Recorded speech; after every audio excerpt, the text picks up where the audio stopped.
Hello, everyone. My name is Rebecca Morton. My pronouns are she, her. I'm the artist and studio manager here at Baltimore Clayworks, and we are thrilled that you all have joined us. I would like to acknowledge that I am joining from my office located on Piscataway and Susquehannock land, currently known as Baltimore, Maryland. It is my pleasure to welcome you to our virtual artist talk given today by Hiroe Hanazono.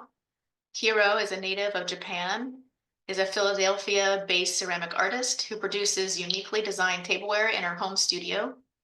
Hiroe received a BA in spatial art from California State University and an MFA in ceramics from Ohio University.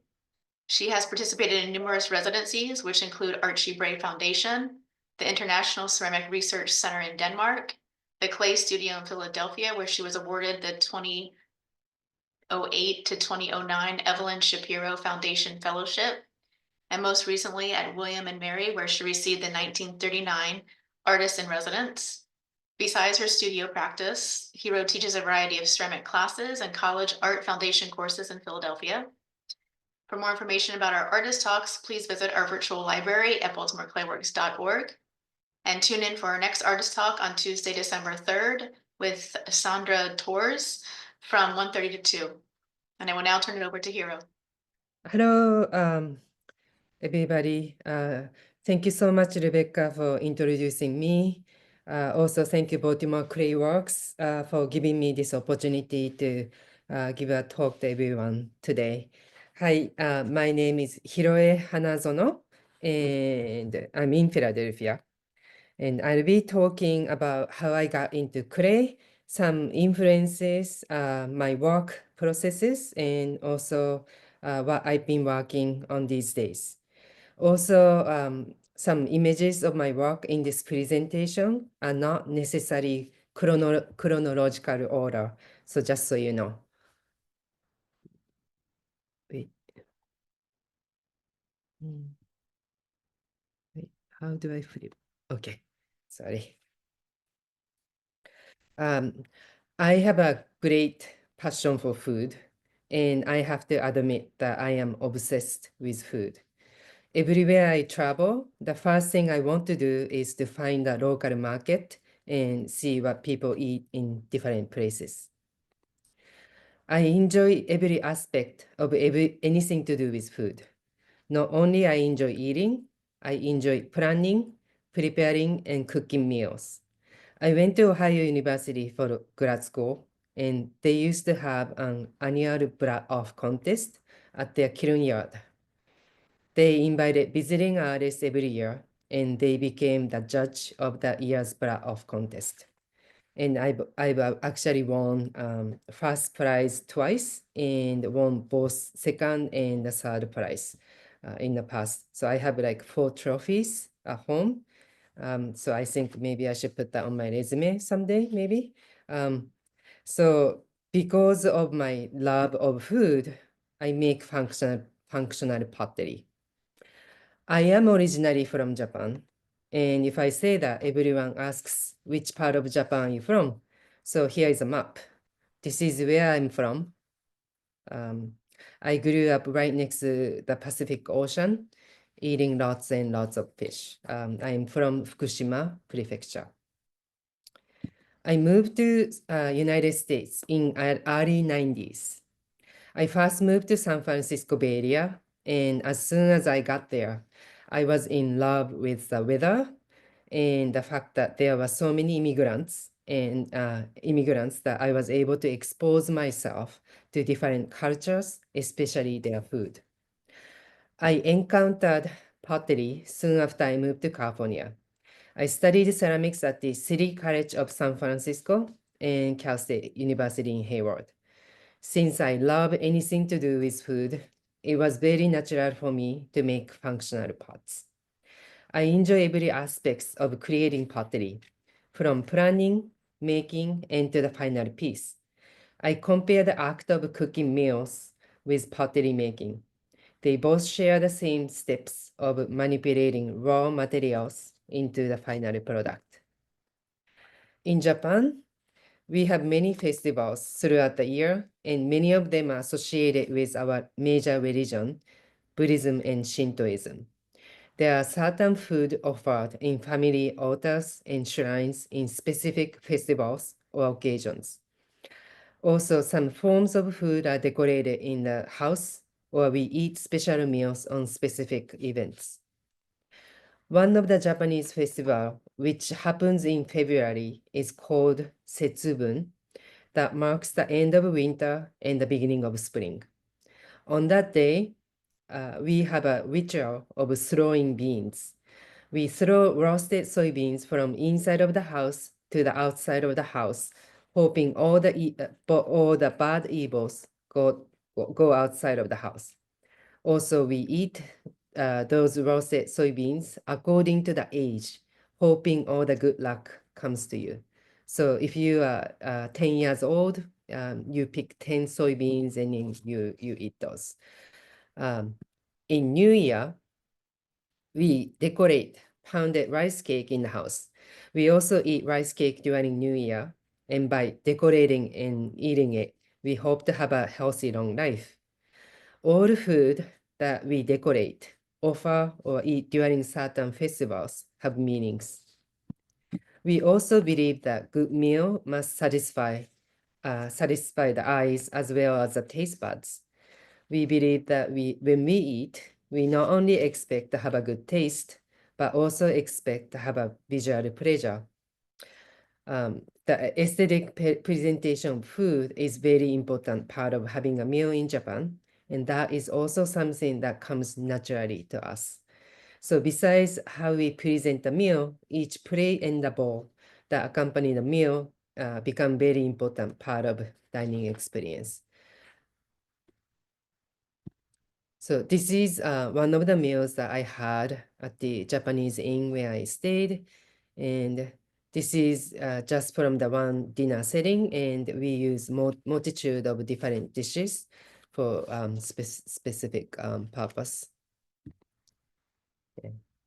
And this was the morning after the night of next morning. This was the picture from the breakfast. So soy sauce plate and pickled plate and rice bowl and then every little dishes that we use for one meal setting. Even store-bought food is sold in beautifully designed disposable containers and wrapping papers. There are so many different kinds of famous local food we can find throughout Japan. When we travel, having lunchbox meal made of local ingredients oftentimes becomes the highlight of the trip. We can find those lunch boxes and purchase them in most major train stations, and they are made in sold in appealing way. Not only the wrapping, but also the design of the containers is aesthetically beautiful. The vessel of the food becomes as important as the food by itself. So traveling in the US, I've noticed I've crossed country a few times, but every stop I make, I see same strip malls with same fast food chains, Burger Kings and McDonald's, and so I'm not really excited to travel or cross country, especially by car in United States, because you know because I can expect to have something really good meal in those stops. So something I miss about Japan. Also, the lunchtime lunch that mothers prepare for their children are oftentimes very pretty. Beautiful, appetizing food presentation helps children to eat things that they don't like to eat. We start learning the importance of food presentation in early age. Having this cultural background and also having parents who love eating, I naturally became who I am.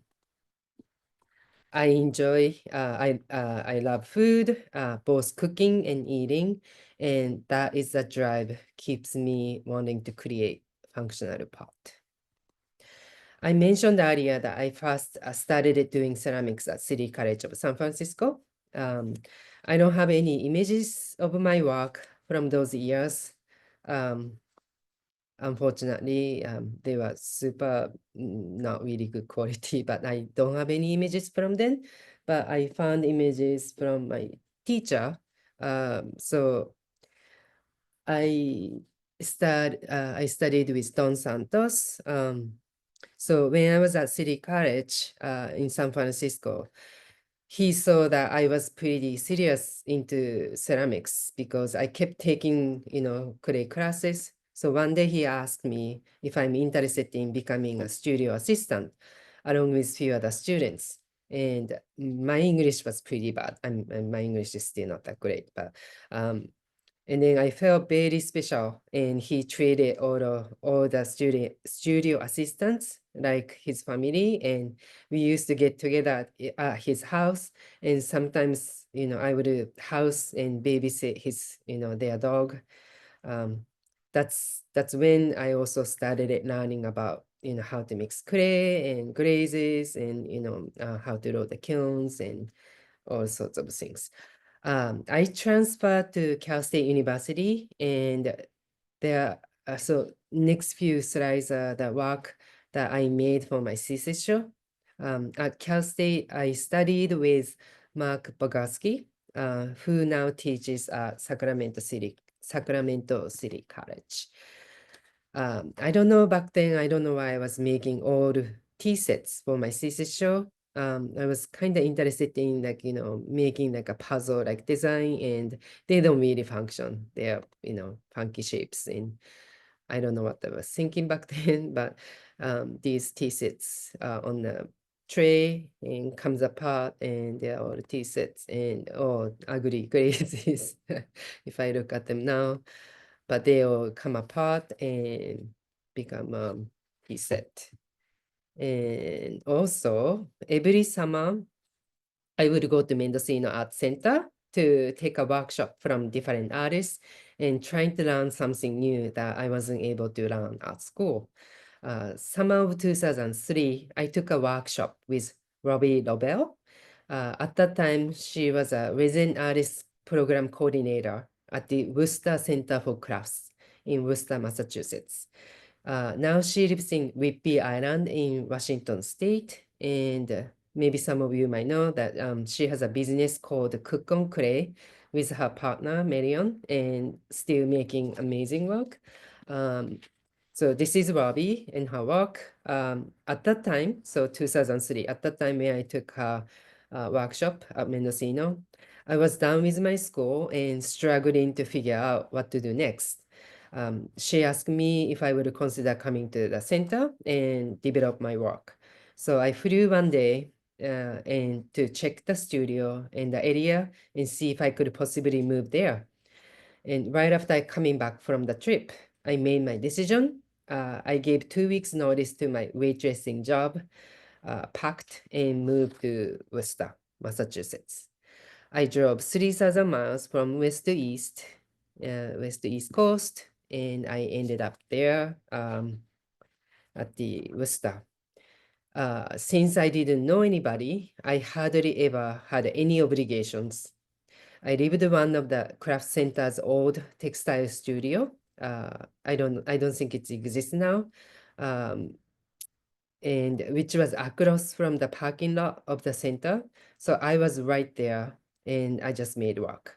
I had my own studio space less than a minute away from home. And nice thing about that was I never had a studio that I didn't have to clean every time when I used. And it was really luxury for me to have my own studio space, and I could leave, where I quit, and then I would go home, take a break or whatever, and I could go back and then just start working. Um, so it was really amazing 2 years. And then so I stayed there for 2 years.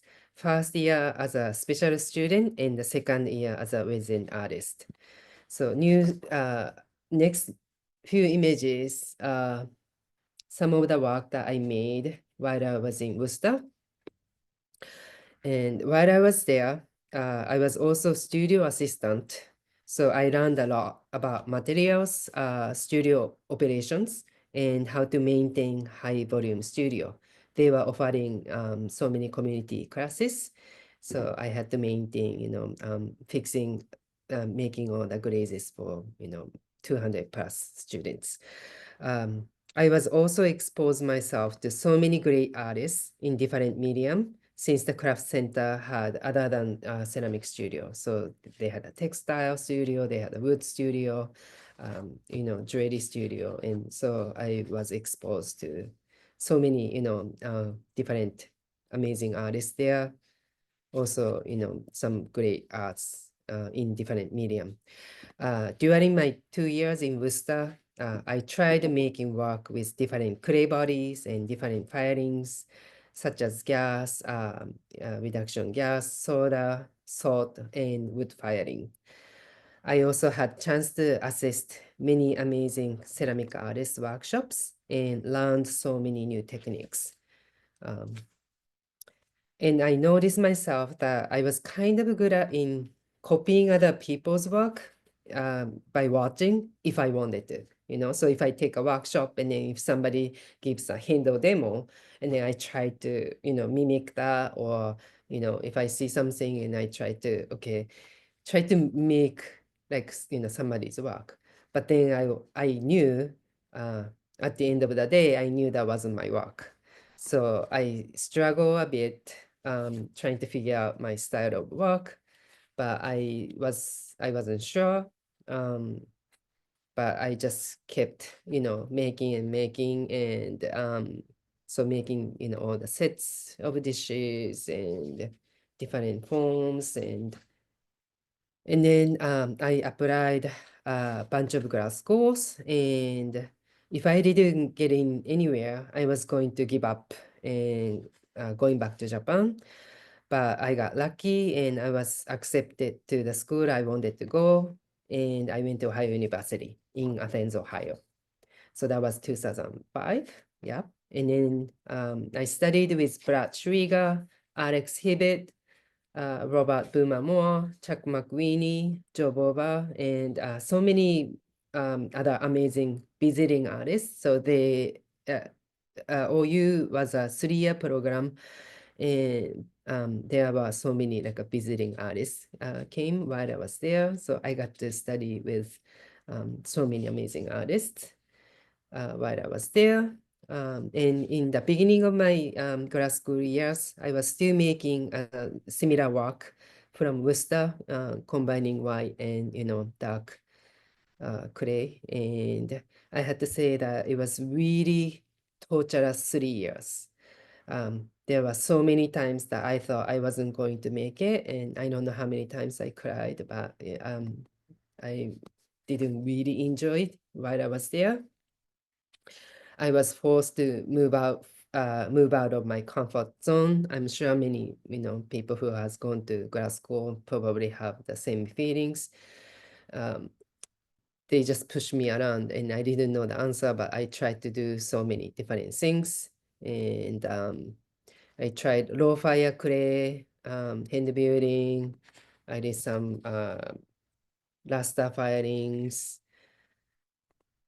Some semesters I couldn't even finish work, and everything, destroyed in the, kilns, things like that. Also revisiting some surface, texture or surface, decoration. And of course, thinking about food. I was always thinking about food. I would show my parts during my create with food sometimes.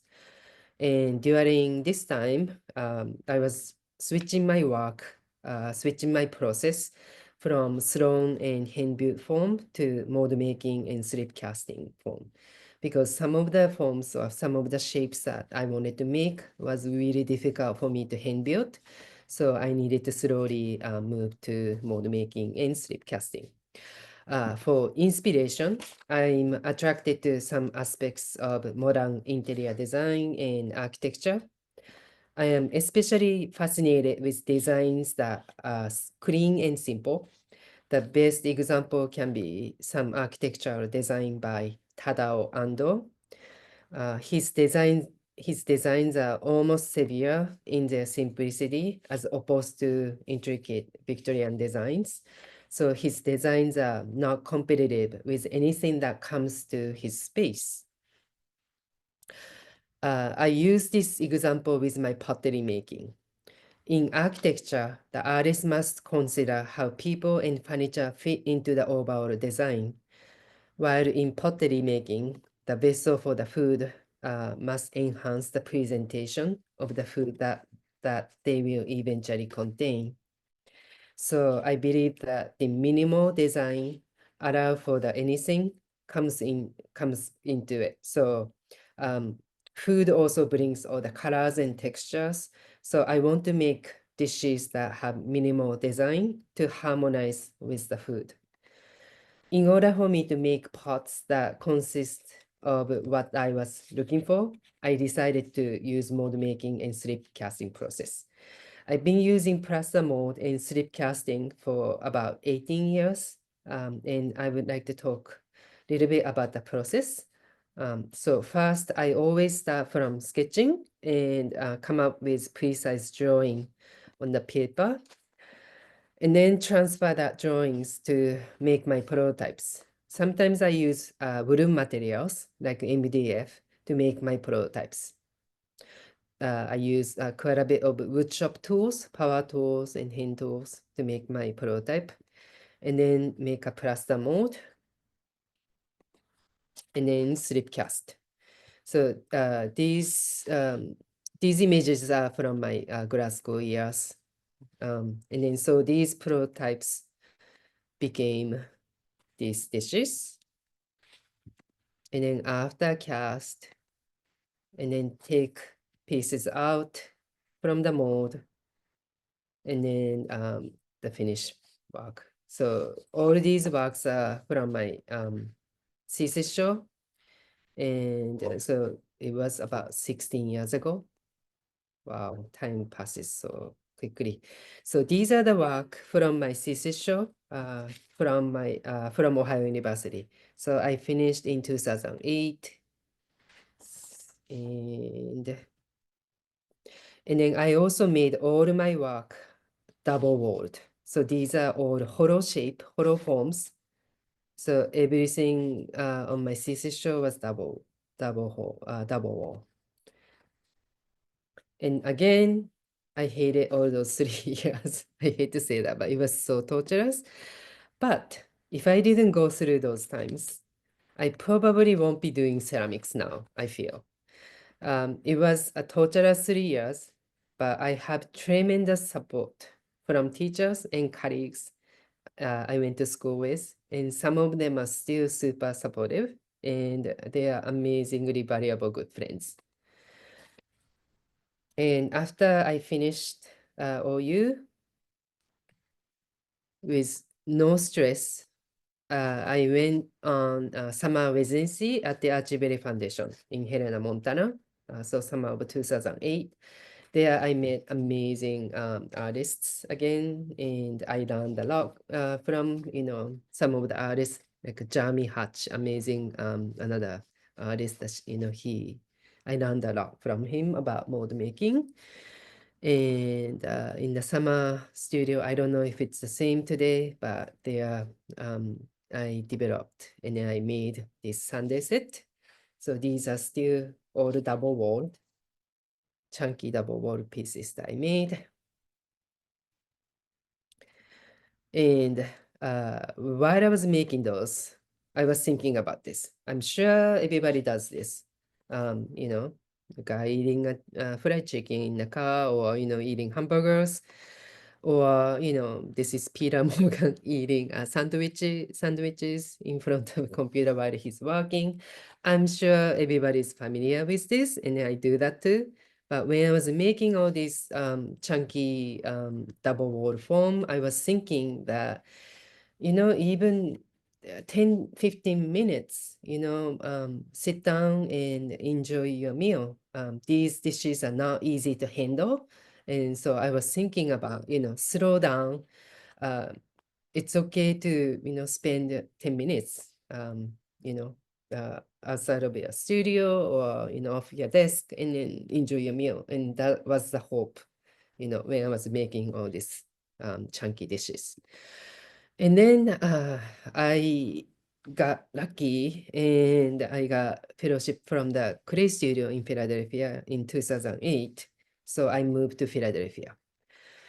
I was still making, exploring this double wall form, and then making all these chunky dishes.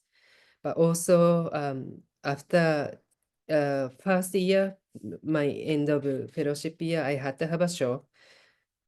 I mean, I got to have a show. I was lucky, and then so this was the image from the show, and I was incorporating more colors and started it working more with like a stain, colored stain, and putting more stain into my color clay body, and um, making more different forms and casting still, but always creating set. I just can't think of making a single bowl or a single cup. I always think about that as a set when I'm developing my work. So talking about the process a little bit more, so always start from like orthographic sketches or isometric sketches, something very precise drawing. And at that time when I was doing a residency, so I got to stay at Clay Studio for 5 years, total of 5 years as a resident. And one of the resident there was Brian Seabes, and amazing artist. He had a CNC machine in his studio, and he's so good at in computer. So he helped me in putting my drawing into his 3D program and helped me make this body of work. And he cut my prototype using his CNC machine. Pink foam wasn't a good material, but it worked somehow. And then I made mold and cast it to make all these dishes. So the design on the top left became those flower pot vases. So he helped me to make all these prototype. And then 2012, I got grant to go to residency in International Ceramic Research Center in Denmark. And I really wanted to learn more about plaster, how to work with plaster. And there I was able to learn how to work with soft plaster. And so there I was able to, how to work, in order for me to make a prototype or the model using soft plaster, I learned how to make templates and jigs, and combination of those two, sledging soft plaster to make these prototypes. So these are plaster prototypes. And then after that, I make mold and slip cast. And then after you demold it and make it into these shapes. Okay. So these all originals were made out of plaster models. And then I made those dishes. This is a little bit more recent. So I started it bringing back more throwing and hand building into my work again. I was kind of missing, and sometimes I would teach throwing classes, and I enjoy that. But I was doing mold making for quite a long time, and then so I've been going back, doing a little bit more throwing and hand building and combining some wood. These are reversible dishes, and these are more recent work that I've been hand building, and again also throwing dark stoneware and creating all these dishes. And I'm really interested in the contrast color between what kind of food brings into these dishes, and then making these wares. Also, those little condiment dishes are pretty old, but I'm bringing some old work and new work and combining to see, some contrast. I think these are the work that I send it to Baltimore Clay Works, so you might be able to see it during the Winter Fest. And I'm very lucky that I got invited to participate in St. Croix Valley Pottery Tour in St. Croix, Minnesota. So I participated past 2 years, and I will be going back next year too. And I'm at the Pira Jaduna's studio. If you are in the area, I would love to see you. So please stop by. It's amazing pottery tour, and a little bit intimidating for me because there are so many big name, amazing potters out there. And then so very lucky and honored to be a part of this show. Um, so some of the images from the previous shows. Last fall, I got uh, residency at the William and Mary in Virginia, and I got to have a solo show at the end of the semester, and I really wanted to make some new pieces that based on the area where I was. I never lived in like a rural area, so I was living in the middle of country, and I never lived in that kind of situation. But it was so refreshing for me to change the scenery and make some work. Um, so while I was there, I got to collaborate with um, the school. They had a maker space, and while I was there, I wanted to make something to do with the area. And I love oysters, and there were so many amazing oyster farms. So I really wanted to make the oyster tray. And so I collaborated with the makerspace teacher and students there, and they helped me to develop and then cut my prototype for my oyster trays. And I was able to make this oyster trays happen. And then I was able to show that. So I was very happy.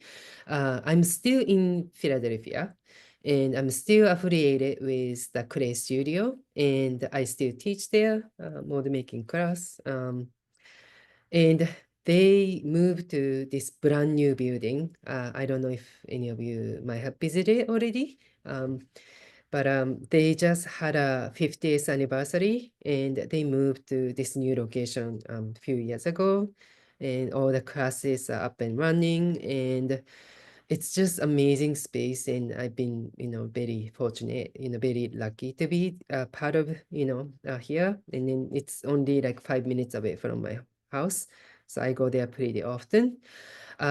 One exciting thing, another one exciting thing is that they have a new digital, digital, brand new digital fabrication studio, and they hired a full-time studio manager, Audrey Ann. She's amazing artist and super talented, and her class just started it from this term, and I'm taking her class, and I'm the worst student ever because I'm so horrible with computer. I'm so horrible with like a technology, and she is just amazing what she can teach with all the computer and all the machines that um, they acquire at the Clay Studio.